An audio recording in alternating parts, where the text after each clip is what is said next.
I'm no stranger to rough travel. Having backpacked around much of the globe, I'm quite accustomed to reliance on even the sketchiest forms of public transport. So, finding myself sitting alone at a bus stop outside of a dimly lit servo in Rockhampton City at 1 a.m., that wasn't at all outside the realms of normal for me. There I sat, swatting away the incessant buzz of mosquitoes, waiting on a Greyhound bus that may or may not even show up. The journey so far had been hit and miss.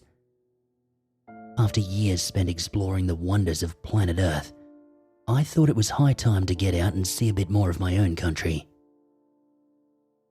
Beginning in old Sydney town 3 weeks prior, I had, mostly successfully, navigated much of the sights around Australia's southeast, relying on nothing more than my Greyhound Wimmet Pass. It had been an experience. There was a somewhat sketchy night during which I ended up stranded in Moree at 3 in the morning after my bus just didn't show up. But luckily enough, I stumbled my way across a little pub just closing its doors for the night. The kind owners happened to have a spare room they could offer me. Other than that though, things had been pretty smooth. Admittedly, from then on I did opt for the more populated coastal routes. The journey ahead would be my first venture back into the inland stretches of the country, where the bright, bubbly lights of civilization did not reach. Australia is crazy like that. You can be in the midst of vibrant, inner city life one moment, then in the middle of nowhere within a few minutes. Not that this desolate bus stop was much more lively. As a flickering streetlight nearby threatened to blink out at any moment, I heard dull footsteps approaching. Ah, fellow traveller, finally. A voice boomed from the shadows. "How you going, mate?" A bleary-eyed man about my age stepped into view. "G'day, mate, how you going?" I replied. And that was that. A common exchange amongst Australians. The question need only be asked, never answered. We continued to sit there in the silence of the night, making random small talk back and forth. Where you from, where you headed, you know, the usual stuff. My travelling companion's name was Andrew, and he was headed back home after a 4-week stint at a local rendering plant. Of course, Rockhampton is the beef capital of Australia.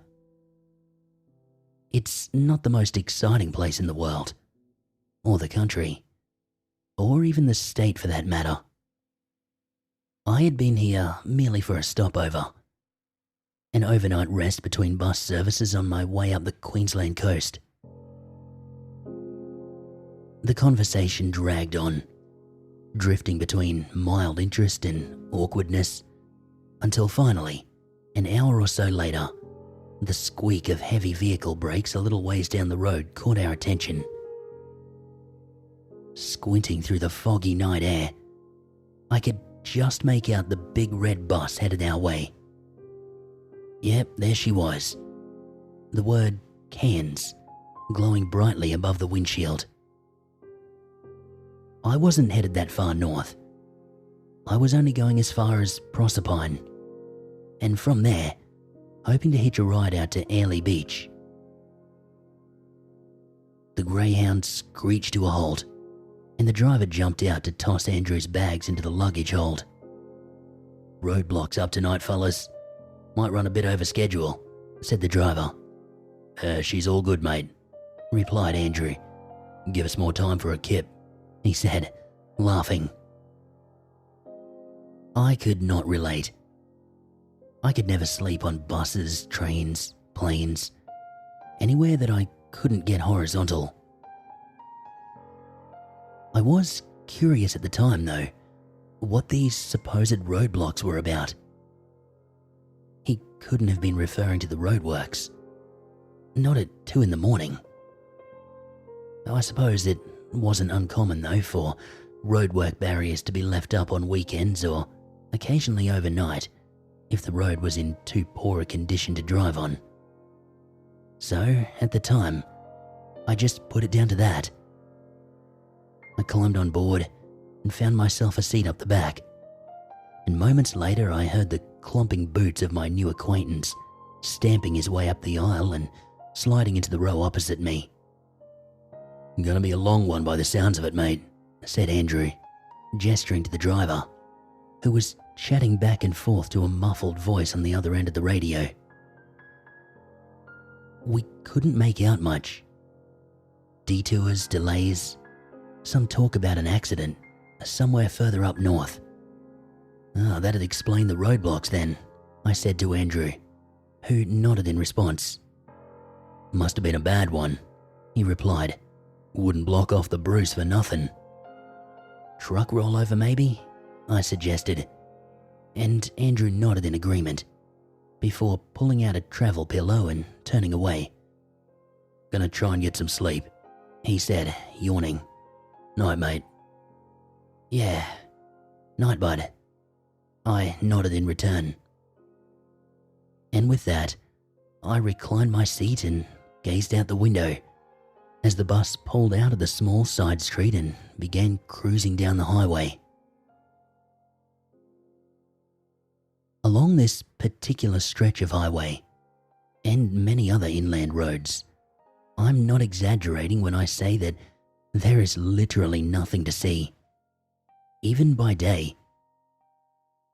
Australia's beauty is something of a double-edged sword. Long stretches of absolute nothingness are beautiful in their sheer emptiness, but, of course, on the flip side, they are just that. Empty nothingness.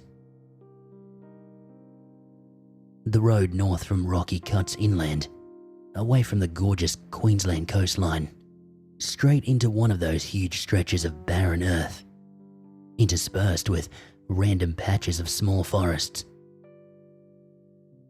It's actually kind of eerie going through there late at night. You can't see much, and the scenery you can make out, it tends to twist and morph into something far more sinister than it really is.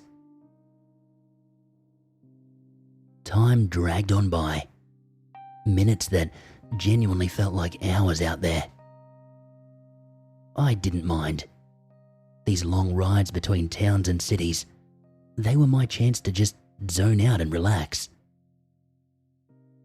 Endless bitumen, guideposts, white lines and patches of scrub, all blurred into one another. I watched as we passed by small townships, so insignificant in size that you can easily blink and miss them.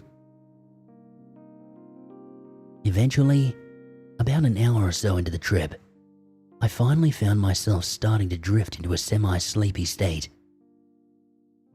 I must have actually blinked out for a while, because when I awoke to the sound of the driver responding to more mysterious voices on the radio, I looked outside to see the bright lights of a servo, where moments ago, there had been nothing but trees.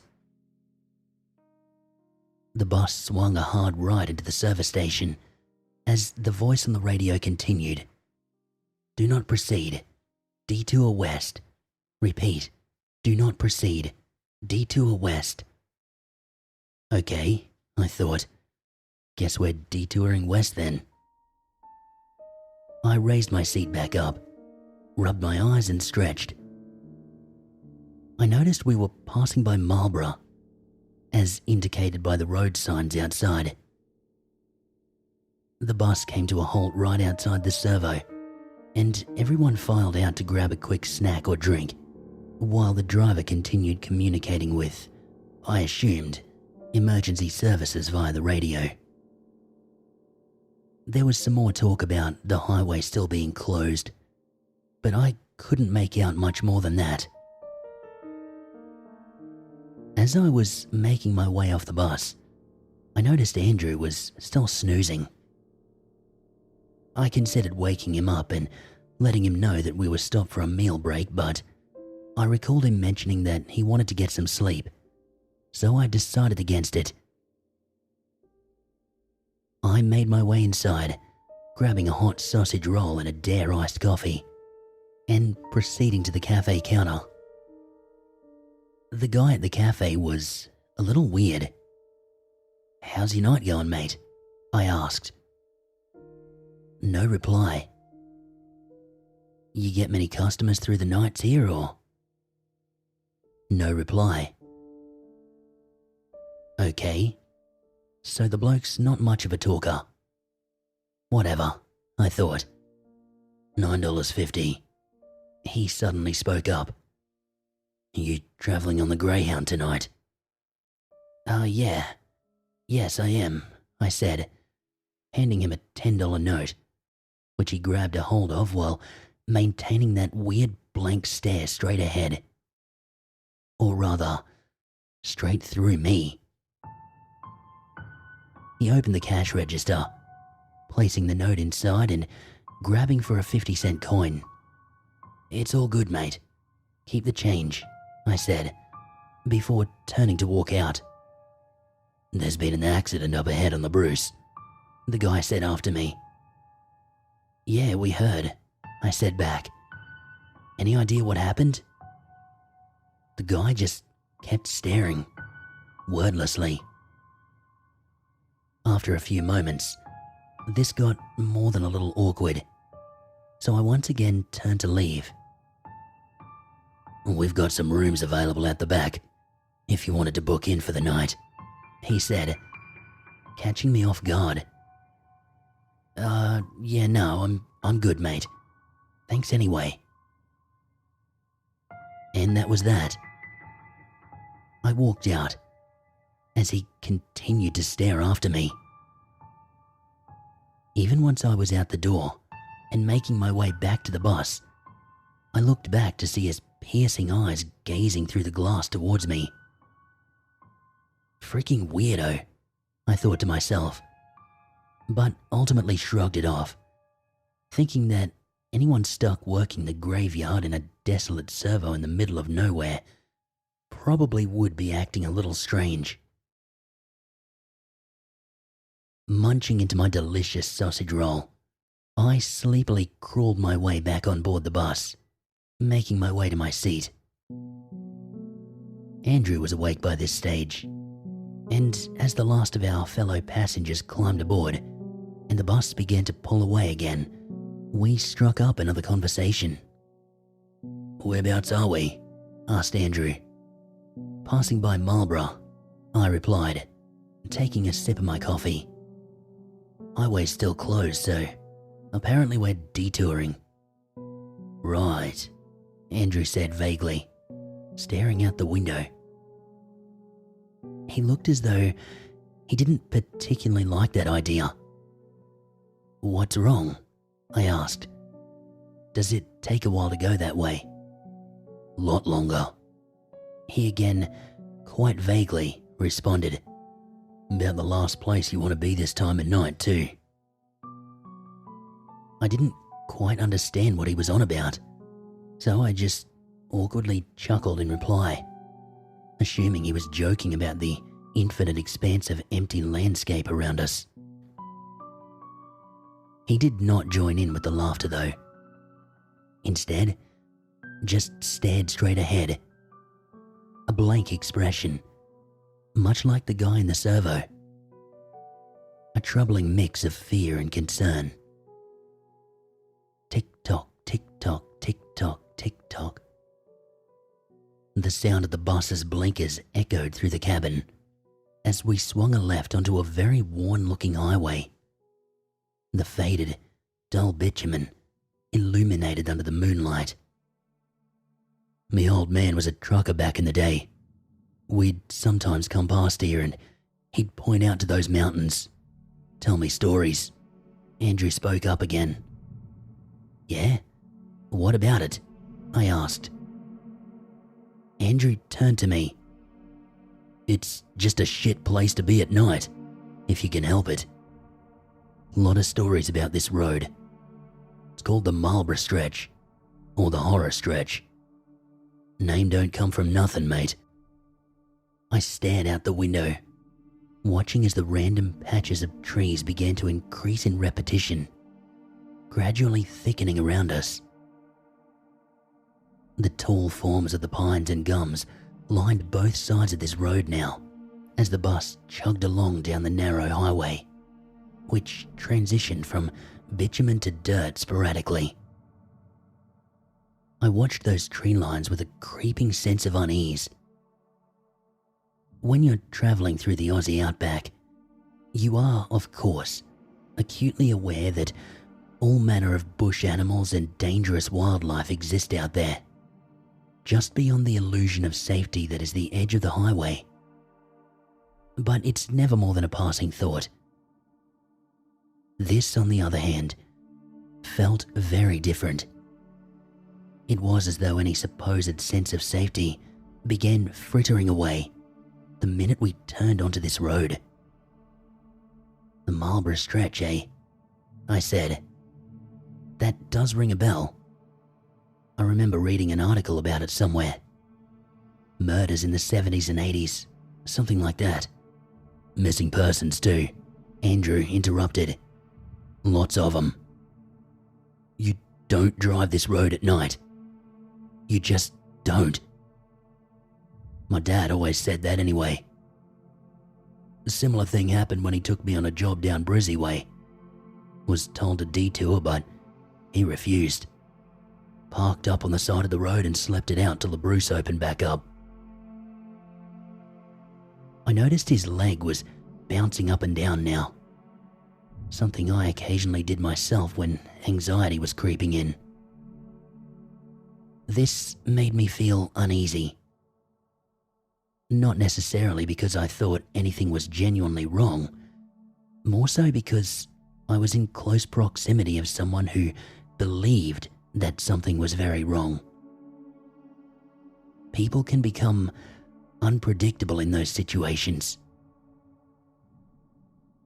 I settled back in my seat, turning away from Andrew and watching out the window. Bumpity bumpity bump we went, the bus shaking slightly as it traversed down the clearly neglected highway of yesteryear. You got mobile service? Andrew asked me abruptly. I pulled out my phone and, seeing no bars, shook my head a negative. How about you? I asked. Nah, mate, nothing, he replied. Just then, a baby began to cry from up the front of the bus, startling me. But not as much as what came next. Keep the kid quiet, barked the driver. Jesus Christ, I said out loud. It's just a baby, mate. Calm down. She can't help when it's gonna cry. Yeah, ease up, mate, shouted Andrew from beside me, backing me up. You want to be stuck out here if this bus crashes? The driver spat back. I need to focus on the road. Shit was getting bizarre. What a weird overreaction to a baby doing what babies do. What was even weirder was that every time this bloke lost control of his temper, his foot seemed to press heavier on the pedal, the bus getting faster and faster as it hurtled down the road, through the darkness, through the tunnel of trees. The mother tried desperately to calm the infant, but to no avail. The screams only got louder, and as they did so, the bus continued to speed up, and the driver continued screaming at this poor young mother, his voice twisting into sheer malice, spewing profanities towards her. Andrew and I stood up from our seats.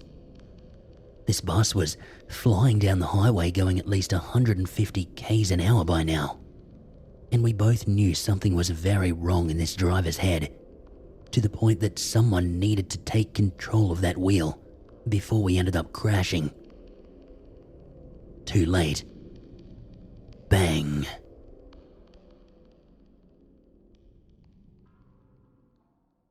Metal. The scent of metal. The taste of metal.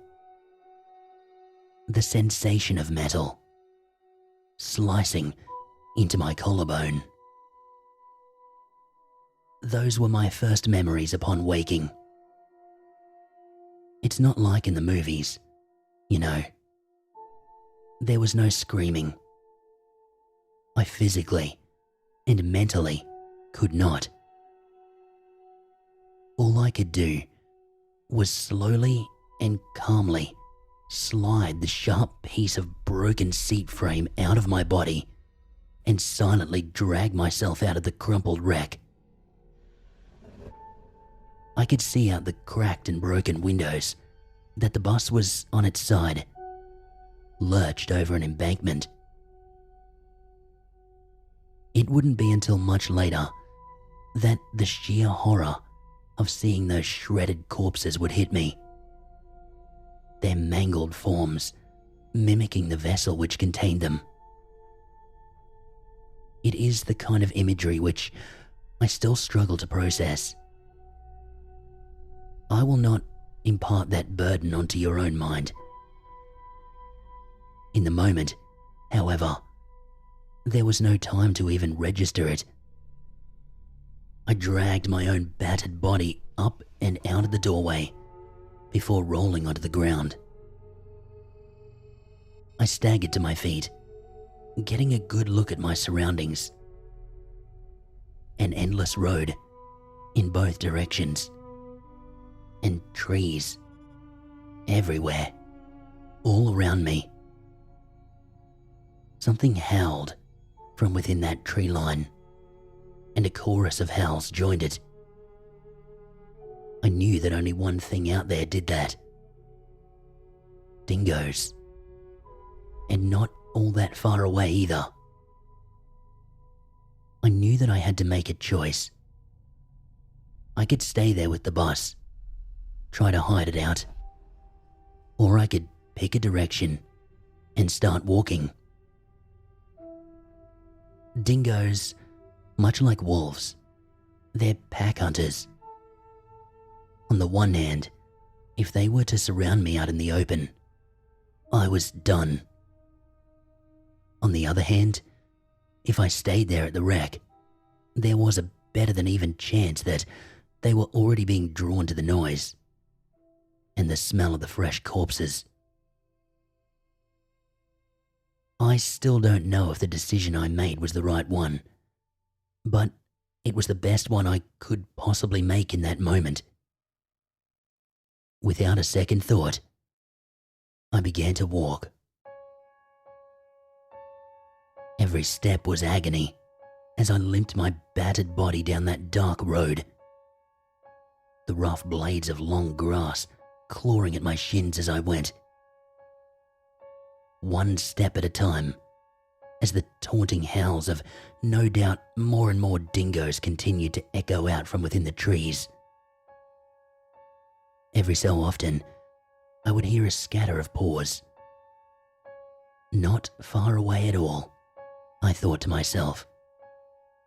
A passing thought, which should have sent dread rushing through me. But in that moment, registered as little more than annoyance. All I knew was that I had to keep moving. I don't know how long I was walking, how far down that seemingly endless road I was, when I began to hear a different sound. Thump, thump, thump. The noise emanated from over the other side of the highway, accompanied by a soft crunch and slosh, as though something was moving quickly through leaves and mud. Thump, thump, thump. Getting closer now. Thump, thump, thump. And before I could entertain any thoughts of running or hiding, something exploded out of the tree line. 6 of them, in fact. Massive kangaroos. At least 5 feet in height. Their eyes were glowing white, the moonlight reflecting off them as they stood there. And yeah, I do mean they just stood there, staring at me. For many long minutes, we stood frozen, locked in that standoff. I backed up, afraid that they might approach, knowing full well that kangaroos can be deadly if they choose to attack. And then, after a few more moments, in unison, they simply walked off. Notice that I did not say hopped. No, they walked off into the trees. Single file, 1 foot in front of the other, walking, just as a bipedal humanoid being would. For a few moments, I stood dumbfounded. My mind was not able to process what I had just seen. Kangaroos don't walk. They hop. Sometimes they'll kinda crawl or drag themselves, but they do not walk. Before I could ponder this another second, though, I near on jumped out of my skin at the sensation of a hand on my shoulder. "Mate." The familiar voice of Andrew came as a shock, but by God, a welcome one. "Jesus, bud. I didn't know anyone else made it out of there," I exclaimed. "Same here," Andrew replied. "I tried to raise you, but when you weren't moving, well, I assumed the worst." Another series of howls from the tree line interrupted our exchange, and we opted to keep moving down the road. "I'm not sure how far we are away from anything, but probably best we keep moving. Stay in one spot and we're an easier target. Dingoes will generally keep away from the highway, so might be safe if we keep to the road," Andrew said. "Yeah, I agree," I replied. "If they even are dingoes." I trailed off. "What are you talking about?" asked Andrew, confused. Did you not see those kangaroos? You were right behind me. You must have seen what happened," I exclaimed. "Ah, the roos. Yeah, they can get a bit weird out here," said Andrew. I found this an odd response. That was not just weird. It was uncanny. It was impossible. Andrew just kind of passed it off as though it was nothing. "Did anyone else make it?" I asked him as we walked. "And where were you anyway? I didn't see you at the bus when I left." The soft shuffling of our footsteps was all I heard in response. "Andrew?" He abruptly replied, "Yes." I said, "Did anyone else make it?" I eyed him questioningly as I said this, but he just stared straight ahead, his face turning blank. He looked pale, as though this troubled him deeply. "Oh, yeah, a few people," he finally responded.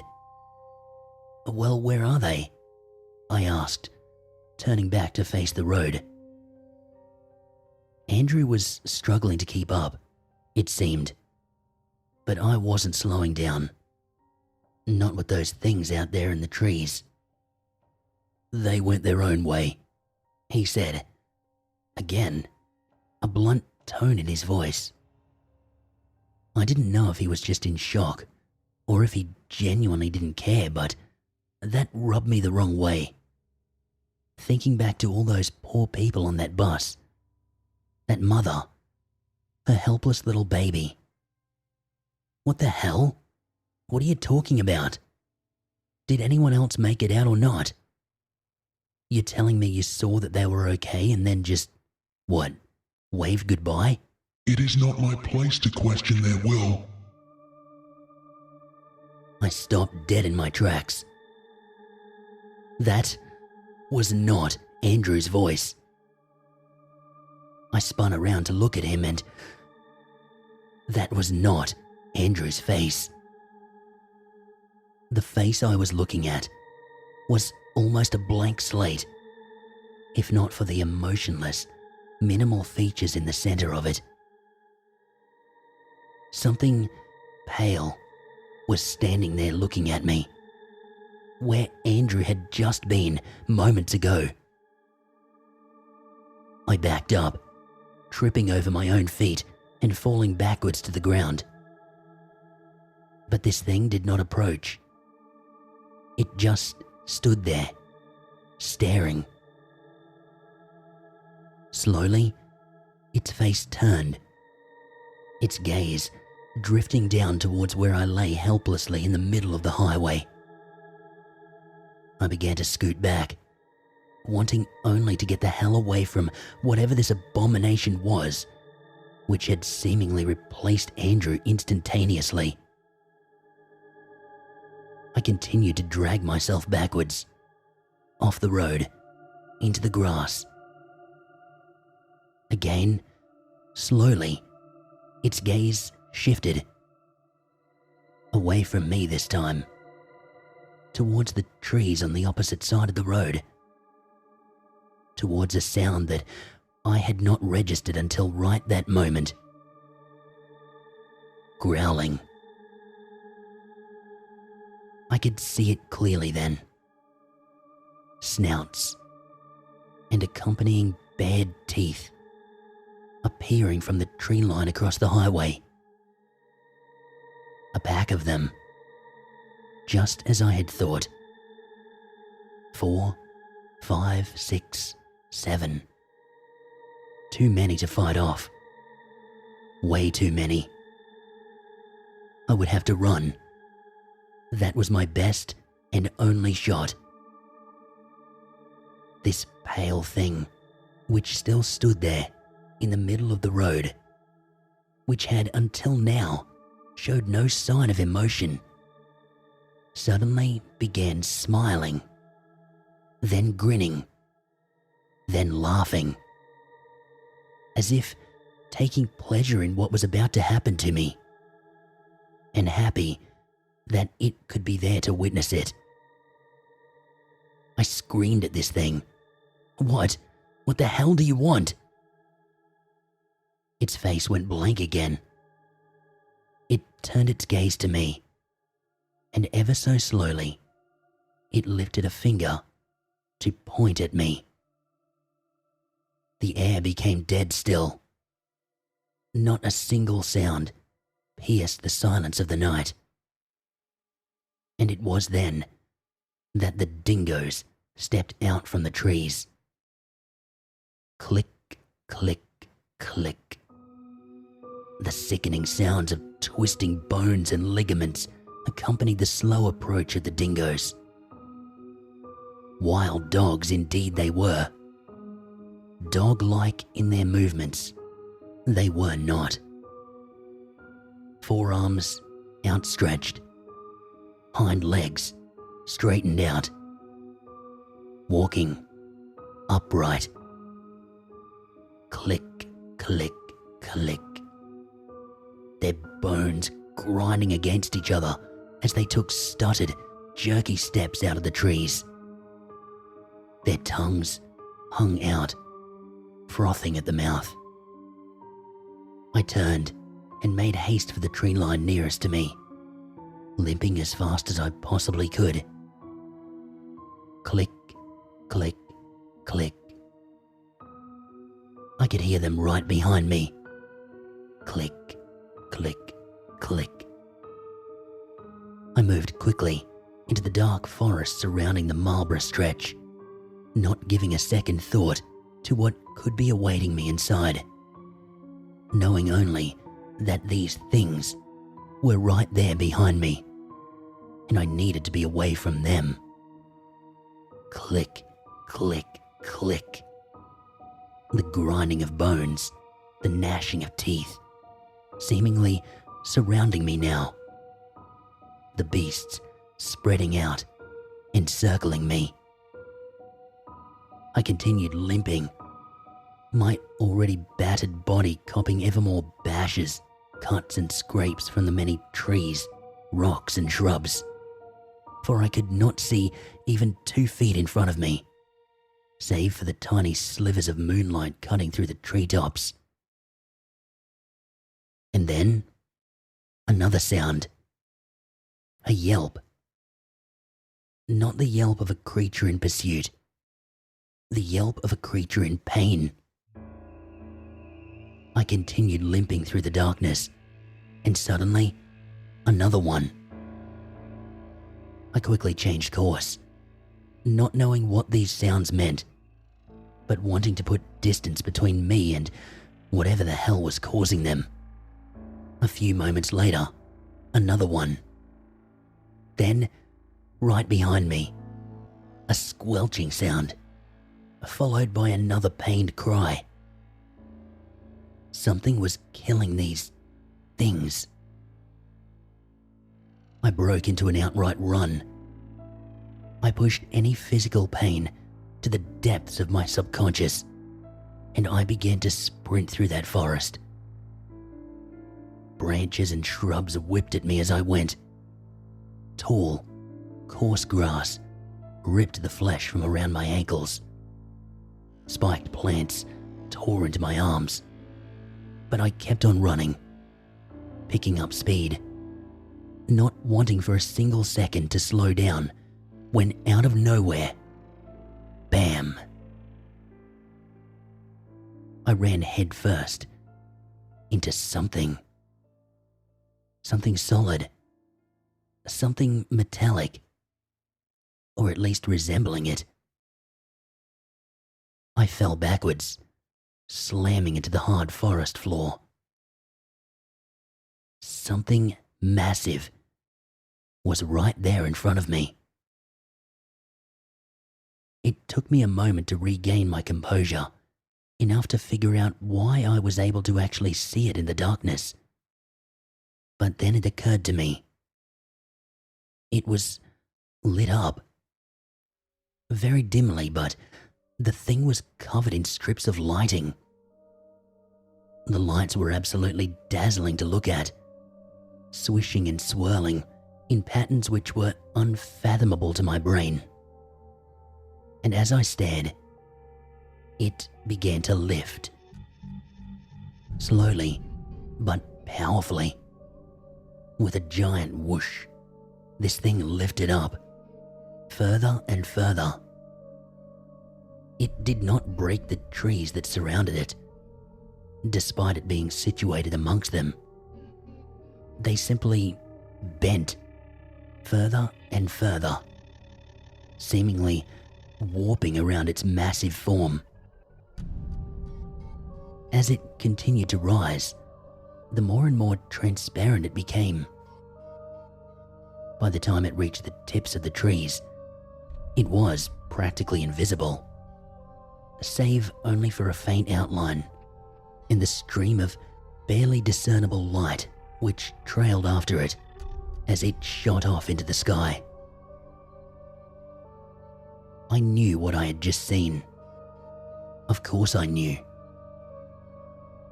I would have little time to sit in awe of the sight though, as I looked back down to where it had been sitting moments ago. Torches. All around me. Lit torches. Stuck into the ground and freshly ignited that very night, it would seem. I must not have been able to see them earlier, for what had been sitting right in front of them. All around, nestled in amongst the trees, were tents. Hundreds of them, possibly even thousands, as I still could not see beyond where the lights were currently illuminating.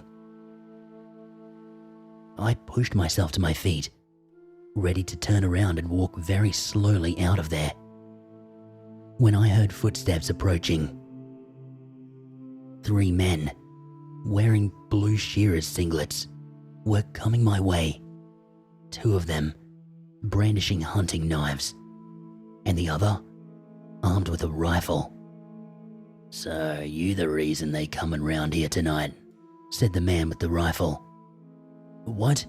I stammered out. "You ain't ever heard the stories? Why you don't stay away?"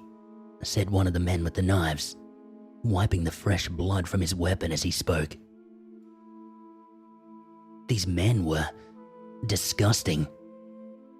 I don't just mean they were dirty or the way they dressed, but their faces. They were clearly deformed. Birth defects. I pondered to myself and prayed my facial expression did not reflect these thoughts. I'm sorry. My bus crashed. My bus crashed. People died. People are dead. I frantically started rambling, shock obviously catching up with me. The man lowered his rifle at this, a look of confusion, or perhaps even understanding, coming across his twisted face.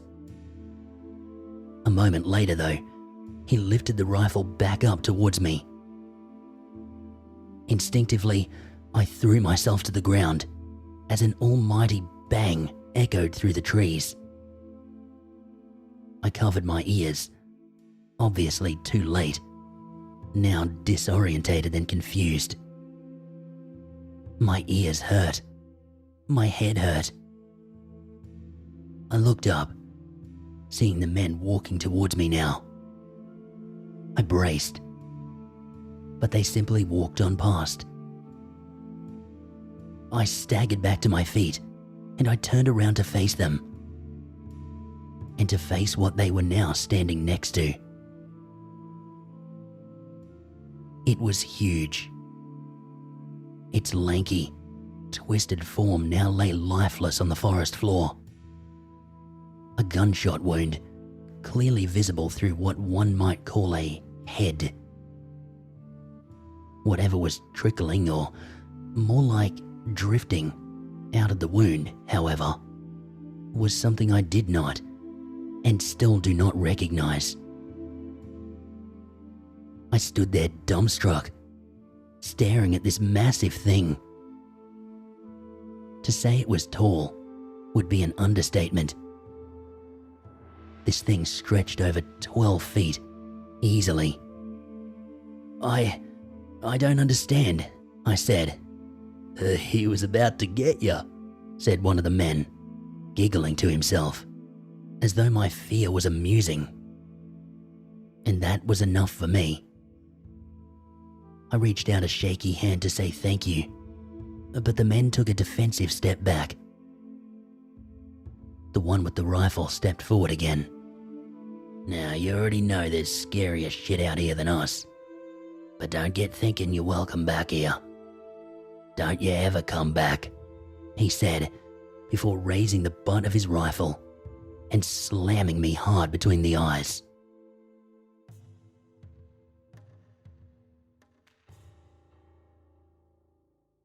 The doctors tell me it was 3 days. Induced coma.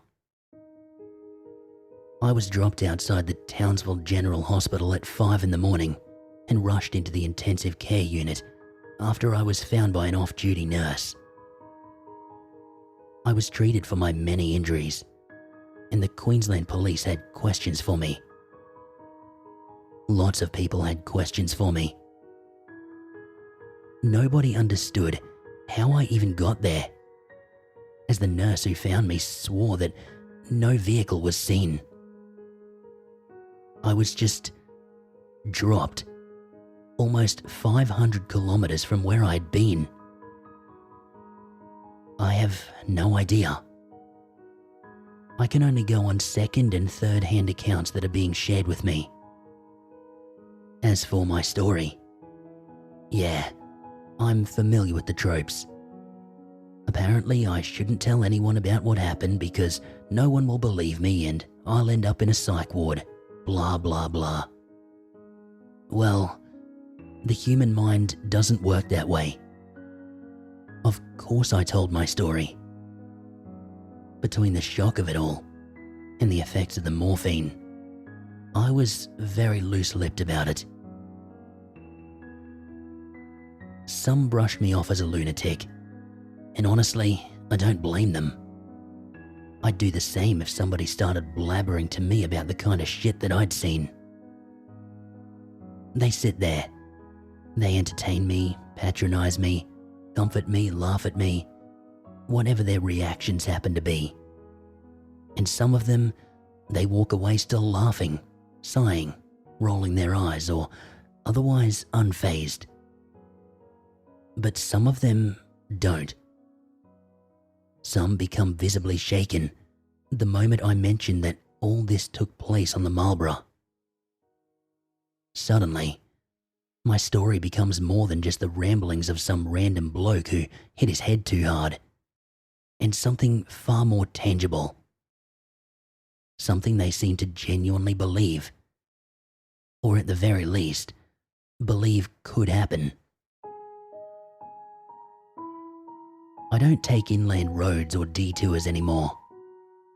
I've seen enough of the outback. I've had my fill.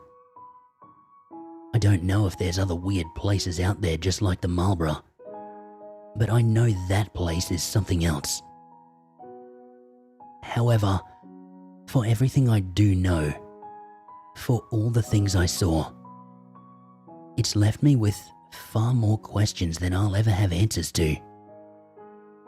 And honestly, I'd rather not ponder those questions any further. So, I'll leave you with one final word of caution, dear readers. If ever you do find yourself travelling on that old, forgotten highway between Rockhampton and Serena, and you notice the daylight diminishing, it's time to turn your car around. Go back to the nearest town. Find another way to go. Or if it's too late for that, if, God forbid, you find yourself too far away from civilization as nightfall sets in, find what looks to be a safe place to park, secure the vehicle, close your eyes tight, and ignore anything you might hear. Those rustles in the trees, those howls in the distance, those taps on your windows. And if by chance you find yourself alone out there, without any shelter, run. Run fast.